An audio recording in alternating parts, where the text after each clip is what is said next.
BP is being accused of trying to manipulate the search results on sites like Google and Yahoo in an attempt to improve its image after oil began gushing from its damaged well in the Gulf of Mexico.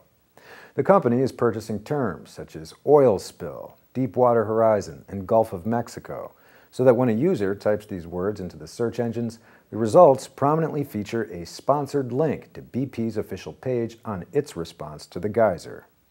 Critics have described BP's move as unethical. Maureen Mackey, a writer on the online news site The Fiscal Times, said, quote, "What it effectively does is that it bumps down other legitimate news and opinion pieces that are addressing the spill, and BP is paying big money for that." The criticism comes as President Obama expressed unease at the amount of money the company was spending to counter the negative attention the company has received since the Deepwater Horizon explosion.